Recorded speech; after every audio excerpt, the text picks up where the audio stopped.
this very significant year for us. Last year really was a marker year. It was our 90th year, and we had hoped to have a big celebration at the Emmons Auditorium, and had the Gettys. I don't know if anybody is familiar with the Gettys. They're modern hymn writers. They were scheduled to come sing, and we were going to invite the community in and have a great night of celebration. But then the pandemic hit and kind of brought things to a halt. When the pandemic hit, we had 85 men in residence at the Muncie Mission, and our Beauty for Ashes program for women was full at that time. And it was a time of, I will just confess, a time of fear. We were hearing out of Washington, D.C., out of the Interagency Council on Homelessness, that there were expected to be 20,000 deaths in the homeless community, and that congregate living was, that was a source that there could be a high source of deaths in those. So it was a lot of fear, and we spent a lot of time in prayer as staff.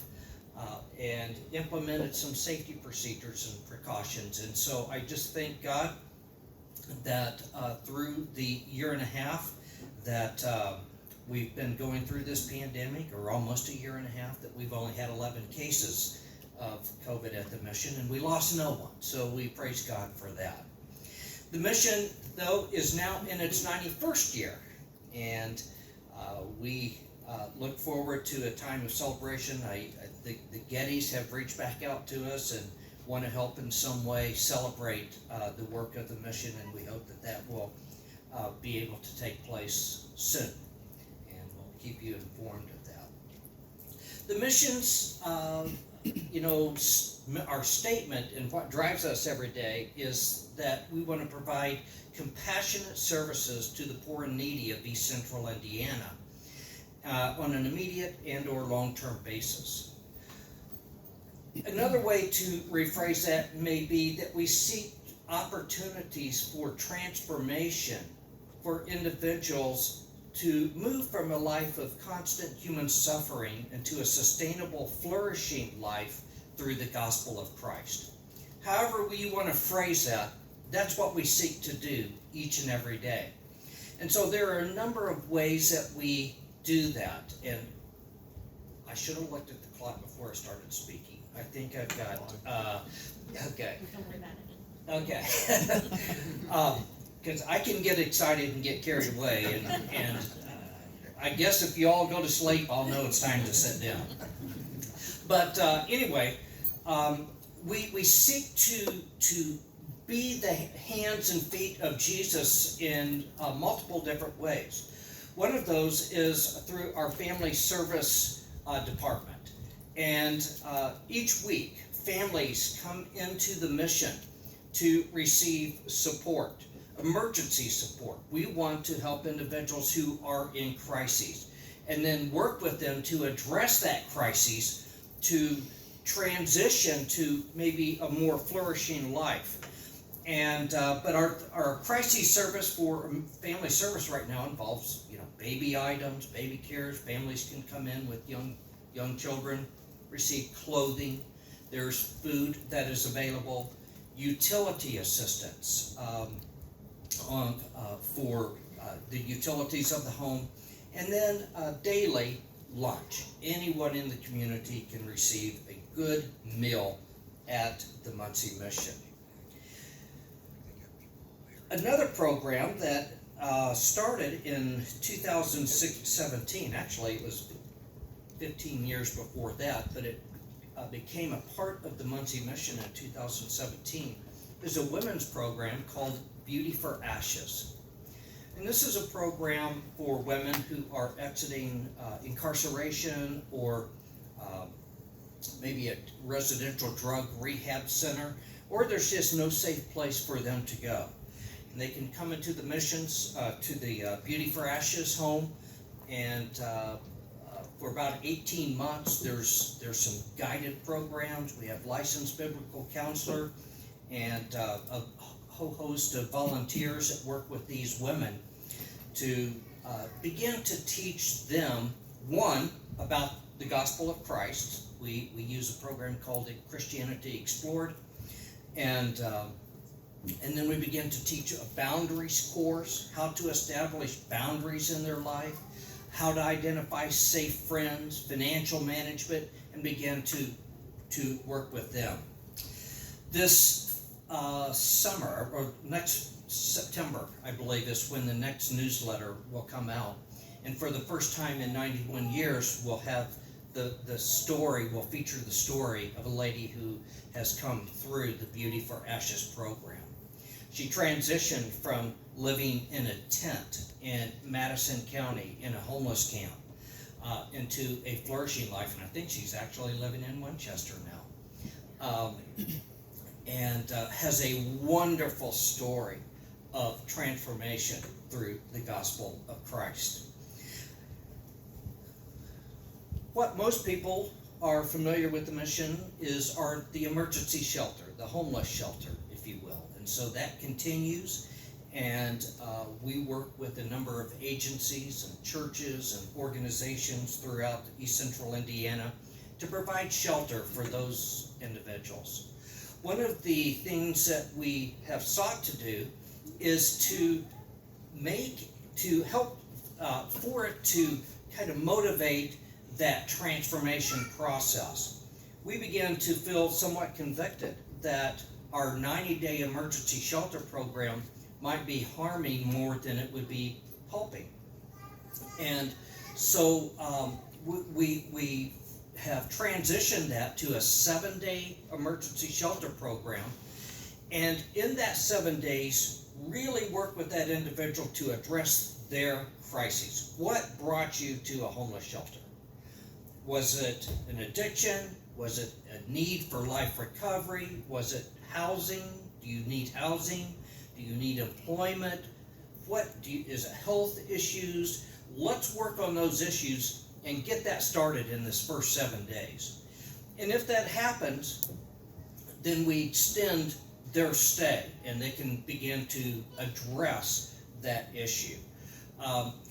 We want to provide shelter for everyone who needs a place to stay, but we didn't want to facilitate or encourage individuals to stay in that state of mind.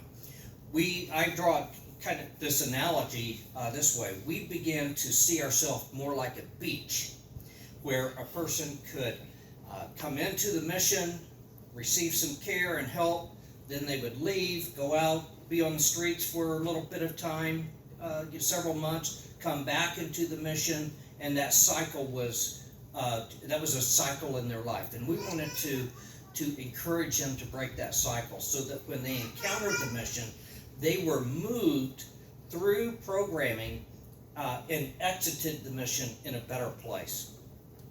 So several ways that is facilitated, and one is through our Life Recovery Program. The Liberty Street Recovery Program is what we call it.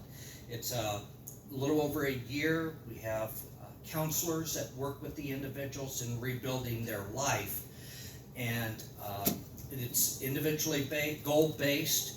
So some individuals may take a year and a half, 2 years to go through it, and others may go through that program in 9 months.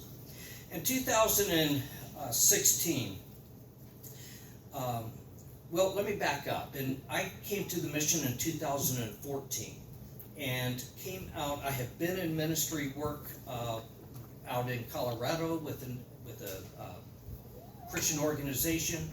Then I had gone into the secular or corporate world and worked in automotive manufacturing.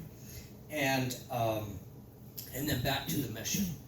So I had kind of a unique skill set with nonprofit work and with corporate work, and so I wanted one of those outcomes was I wanted to see positive outcomes. Well, we wanted to see life transformation. We wanted to see changes, and one of the things I noticed was that recidivism rate. A high number of individuals go through the mission. They do well for a year and a half, better than any time in their life. They're talking about how wonderful it is, and they're looking healthy, and things are going good, but then they would leave, and 6 months later they would come back in worse shape than what they had originally come back. And I was troubled by that. And then I encountered a guy, and I'm going to call his name out. I have permission from his parents. His name was Tyler Greathouse. And he was from my hometown in Rock Island, Illinois, which is right on the Mississippi River, Iowa-Illinois border. And Tyler's dad was the high school math teacher and high school football coach for Rock Island High. And Tyler was a star. Went to the University of Illinois, graduated with honors, came home, married, had his own insurance agency across the river in Bettendorf, Iowa. Beautiful place. And life was going good for him, except for his addiction. And he could not control it on his own, and life began to unwind. He first lost his business, then he lost his home, then he lost his family, and he ended up at the Muncie Mission. And he did really well, and just this great, infectious, wonderful personality with a great laugh and a big smile, and we all loved him, and everybody that you couldn't help but love Tyler. And he went through the program, did really, really well, was hired by the city of Muncie and moved out of the mission. And about 3 months later, his father contacted me and he said, I haven't been able to get a hold of Tyler in a few days, and that's unusual. Would you check on him? Could you do a welfare check? So went, knocked on the door, there was no answer, called the police. They went in and found Tyler deceased. He had relapsed, went back immediately to the same levels of alcohol consumption that he had, and it took his life. I spoke at his funeral, and there were his family, his parents, his grandparents, his fine teenage boys, and ironically, the funeral was a block from the home I had grew up in. And so I had this flood of emotions going through me. High recidivism rates. What can we do about that at the Muncie Mission? Is there anything that we can do about that? Why is it happening? And then here in my hometown, and I'm conducting the funeral of a man that had so much potential. And it just hit me. And that the answer needed to be transitional housing. And so I announced right then, without even thinking about it, that the Muncie Mission was going to begin a transitional housing project, and we were going to name it after Tyler, the Great House. And then I had to come back, talk to the board of directors, and tell them what I had done, and fortunately they agreed. So in 2000, I believe it was 2015, we began the board said, what if we began to purchase properties adjacent from the mission with the goal of buying the 2 square blocks for this transitional housing. Now, we'll probably never see it in our lifetime, but we'll start that ball in motion, and somewhere there will be, down the road, there will be a board and a director who will say, those guys had some vision. Little did we know that this was God's plan. And property began to become available to us. We bought a home.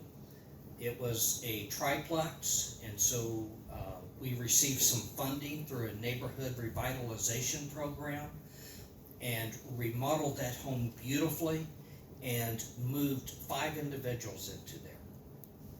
Then another home became available, and we remodeled it, and we moved several individuals, and another, and then some homes became available that couldn't be renovated, so those had to be taken down, and we had some lots, before you know it, we had 22 properties.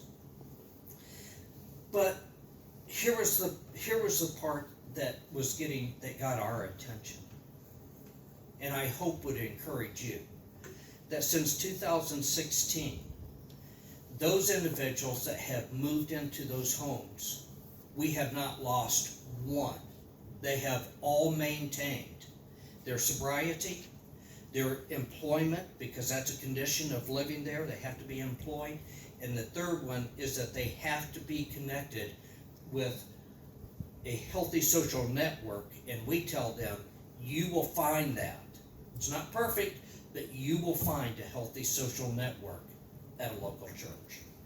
And so these individuals are involved in their churches and are becoming leaders in the community. Some are leading recovery groups, some are building homes.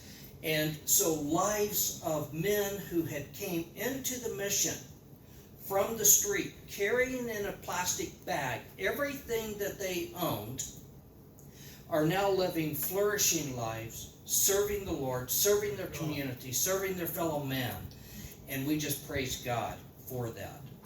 And so a few months ago, our board said, okay, we've got enough vacant properties. It's now time to build out.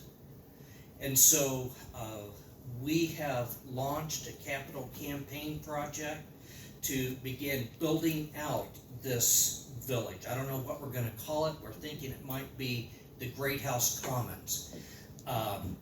But it's an architect has been working with us. Beautiful homes with nice green spaces, senses of community, pavilion for gathering, and the Lord is blessing this effort. And I would just ask you to pray with us as we begin to move in this direction. It's starting to gain the attention around the country, and we believe that it will be a showcase, a national showcase for how Christian or faith-based recovery can work. So pray with us on that if you would, please. This week I had a man in my office, and he was, maybe we could say, complaining. He certainly was, he's a man who is in the middle of recovery, but has stalled a little bit. He's gotten held up by blaming outside forces on his circumstances. And he told me, I've known him for quite a few years from the street, and I've encountered and worked with him before.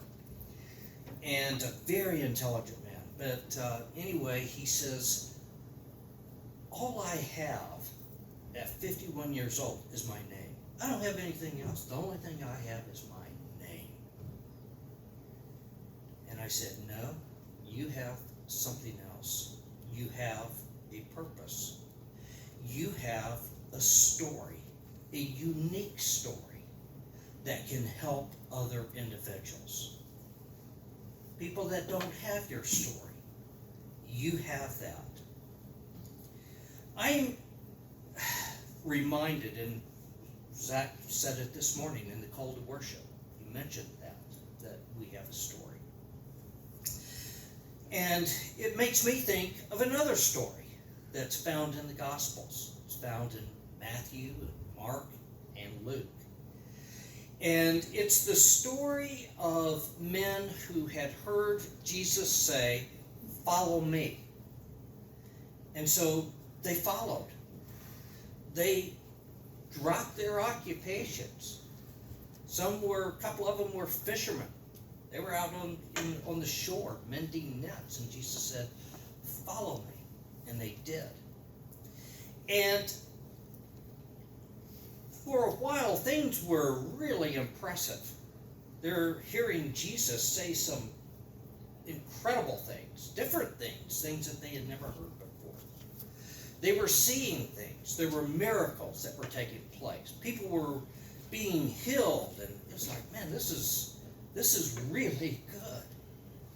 It was exhausting work, though, following Jesus. And the story that all three of the Gospels talk about is the story one day that Jesus was teaching from the boat to a large crowd that was gathered on the shore. And it had been a long day. There had been a lot of healings that had gone on. There had been a lot of teaching that had gone on. There was a lot of people pressing in and wanting to touch Jesus and hear what Jesus had to say. The disciples were working with him on that. And about evening, Jesus says, well, let's now go to the other side of the lake. So these guys are all, hardened fishermen. They fished this lake. They knew this well. They were sailors. This was what they do. So we pushed the boat away and raised the sails and started across the other side. And Jesus, in his exhaustion, his human exhaustion, because he was fully man, falls asleep. And a storm comes up. And it's a big storm. It has to be a big storm. Storm that most of these guys had not experienced before, because as we know, this was their livelihood. They had lived fishing this body of water. They were no strangers to it. They were also hardened fishermen. Prior to moving to Indiana, we were living in South Florida along the coast, and I can tell you from experience, my experience, that along the waterfronts where all the fishermen come in, that's a different world, okay? Those guys are hardened. They have their own language and their own lifestyle. And so, and you would be if you lived on waters and you were in some incredible storms from time to time. You become pretty bold. And that's who these men were.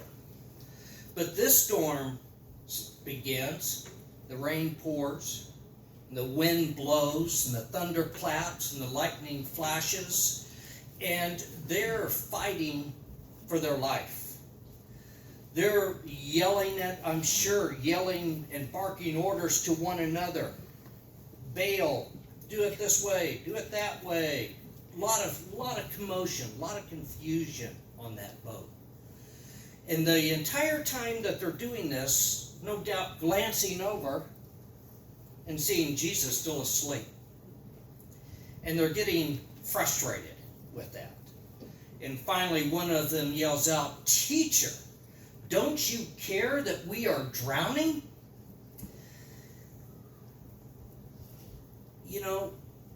Sometimes, well, I shouldn't say sometimes, every day, we all face some type of a storm. Storms can be internal, storms can be external,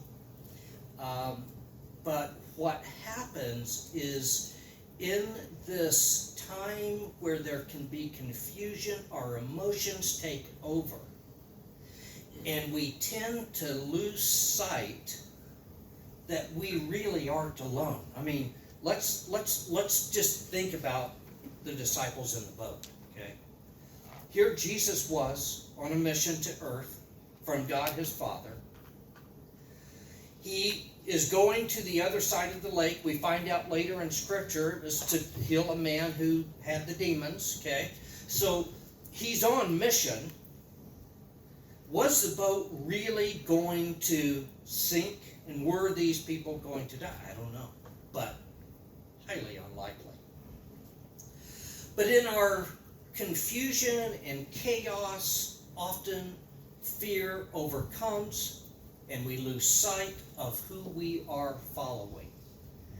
And I want to encourage us today, because in a room of this size, I am confident that there are people here today in the middle of a storm. Whether it's a financial storm, or a storm a health crisis, or maybe a marriage that is dissolved or dissolving. I want to remind you, God is in control. Now, the outcomes may not always be exactly how we want them to be. Okay, let's face it, right? They may not be. Sometimes God has a plan, and his plan is being played out. And in our own storms, we can glorify God, or we can get really angry and bitter toward God. God redeems all suffering. It's true. It really is true. He will redeem all suffering and all pain and all heartaches.